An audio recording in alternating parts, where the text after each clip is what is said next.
Assalamualaikum warahmatullahi wabarakatuh. Perkenalkan, nama saya Nancy Fakila dari kelas 10 ADP 3. Di sini saya akan menjelaskan materi dari mata pelajaran sejarah tentang dampak pendudukan Jepang di Indonesia dalam bidang politik. Setelah mengambil alih Indonesia dari tangan Belanda, Jepang langsung menerapkan kebijakan-kebijakannya. Kebijakan Jepang utamanya bertujuan untuk menghapuskan pengaruh Barat dan memobilisasi rakyat Indonesia untuk membantu perang.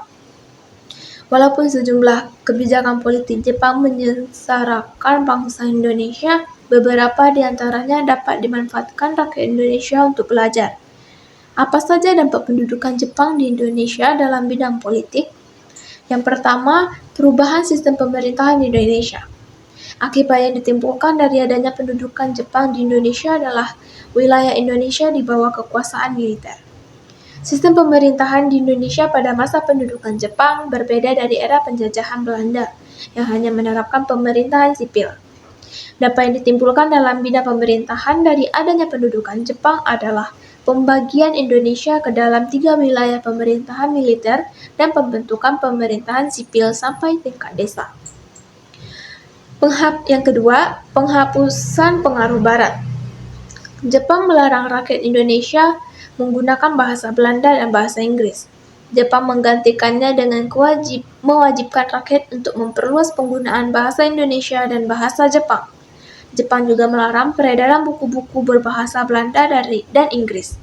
Bahkan Jepang mengumumkan satu persatu hal apa saja yang diharuskan menggunakan bahasa Jepang, mulai dari merek, nama toko, surat, dan lain sebagainya. Jepang juga mengenalkan kalender resmi, meruntuhkan patung-patung Jepang, dan mengganti nama-nama jalan dengan bahasa Jepang.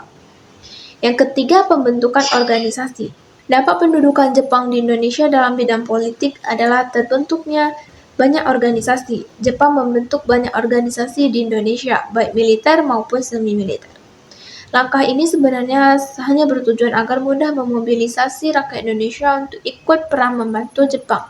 Namun tidak dapat ditampik pula, organisasi-organisasi militer maupun semi-militer yang dibentuk Jepang turut menguntungkan rakyat Indonesia.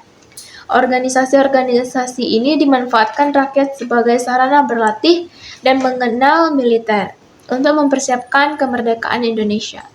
Alhasil, Jepang akhirnya membubarkan banyak organisasi-organisasi bentukannya karena dirasa tidak menguntungkan pihaknya dan justru menguntungkan Indonesia.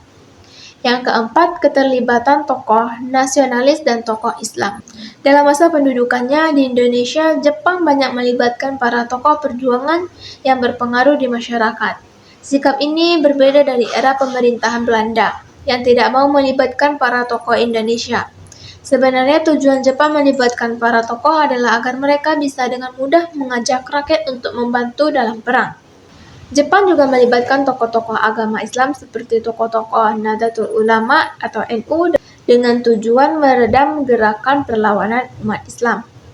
Jepang memanfaatkan semangat umat Islam untuk kepentingan perang mereka. Bahkan Jepang mendirikan kantor urusan agama atau Sumubu agar hubungan dengan para intelektual Islam tetap terjaga. Namun lagi-lagi organisasi Islam lain seperti Masyumi dan Laskar Hizbullah yang dibentuk Jepang justru digunakan sebagai wadah perjuangan umat muslim menuju kemerdekaan. Baiklah, sekian dari saya. Wassalamualaikum warahmatullahi wabarakatuh.